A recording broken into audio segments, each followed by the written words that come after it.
Yeah. I'm Ellen Livingston, and I live most of the year in Michigan. I try to spend as much of the winter as I can, currently about a month a year in Costa Rica. Cool. And how did your health journey begin, and how did you come into eating fruit as your main source of calories? And Yeah, yeah. it's a good question and a sort of long answer, but I was a healthy kid basically, and then when I was 18 I had a major downhill skiing accident. I ripped apart my left knee, and I had to go through a couple years of physical therapy to remedy that. And in that process I went from being the fearless, indestructible teenager to someone who realized that the body was precious and it actually could be wrecked. And I spent a lot of time in physical therapy with people who were in wheelchairs and had much bigger problems than I did. It just opened my eyes, opened my heart a bit, and sent me into a different space. I could no longer do the things I wanted to do. I had to take it easy for quite a long time. And in that process, maybe it was a blessing in disguise. It was rough at the time, but I started to have a lot of other health problems at that point. Sort of like a domino effect, it felt like. I had spinal problems after that accident. I had neck problems. I had migraine headaches. And I was diagnosed with chronic reflux disease, GERD, and IBS, irritable bowel syndrome. And I began to have just really insane insomnia that lasted for many, many years. I'd go for weeks barely sleeping at all. So that was really messing with my mental health, as you can imagine. And I never quite understood which came first, cart before the horse kind of thing. But at any rate, I sunk into a major depression. I had medication for that, medication for just about everything. I started to recognize the sort of insanity of taking all these meds, and the side effects were nasty, and they'd give me other drugs to compensate for that, and it just wasn't going the way I wanted.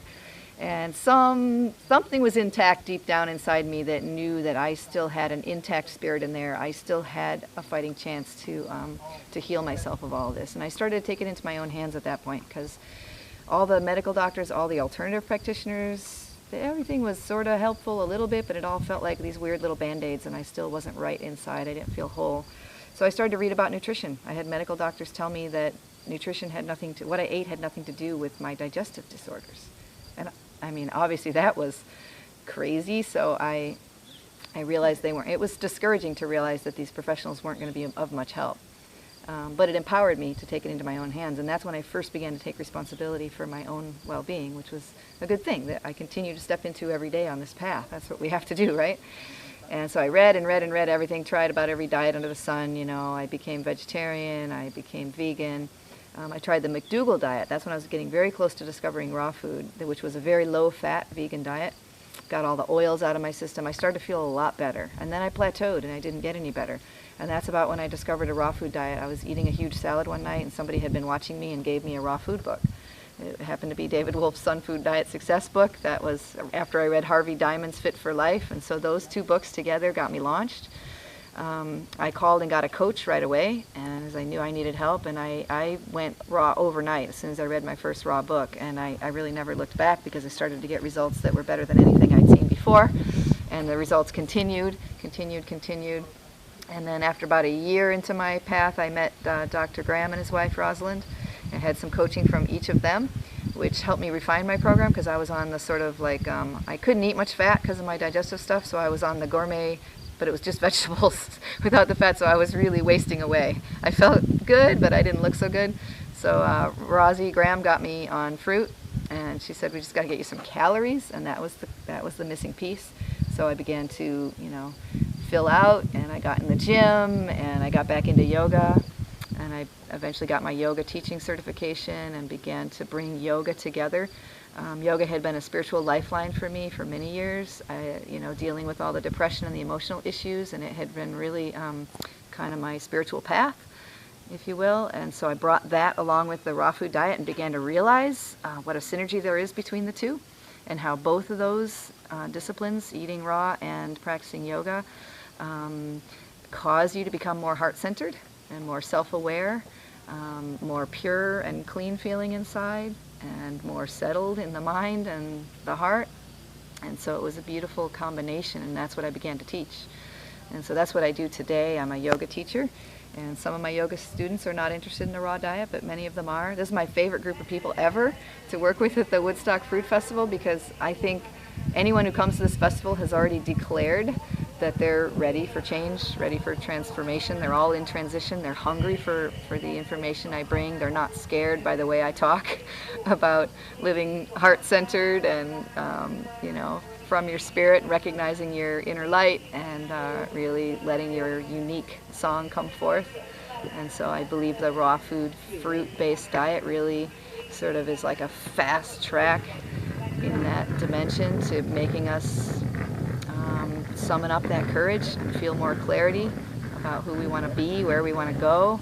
So I help people learn to live their life from a place of greater responsibility and intention. I help people look at their belief systems that are helping and the belief systems that are holding them back. I ask people in my life coaching, what do you really want? What do you really, really want? What is your song? You know, what's the unique thing that only you can say? And start to bring that forth. And by getting their bodies healthy, it enables them to step into that fuller self. Yoga helps them recognize that eternal part of them. This is really important. You know, when we go on a raw food diet and we start to, our bodies change, our minds change, our emotions change, everything's changing, and we start to feel a little bit ungrounded, a little bit disoriented. And the practice of yoga can help us reground ourselves in the heart, in that eternal essence light place that never changes. Even though everything else changes around us, there's a part of us that is eternal and permanent. So if we can get rooted in that, then we're free to go anywhere, be anyone, do anything, and we don't identify with the exterior stuff. We find our security in what is permanent and unchanging, and that allows people to really step into their full dimensional dynamic being without fear. Cool. And if we wanted to find more information about working with you or your approaches, where could we find that information? I have a website, which is livingyoganow.com.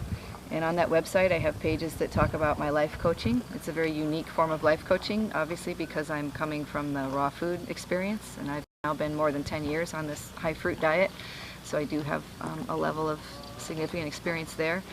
And we continue to change every year and evolve on this diet. And there's information there about my retreats. I run one in Costa Rica every year at Finca de Vida, and it'll be February 9th this year.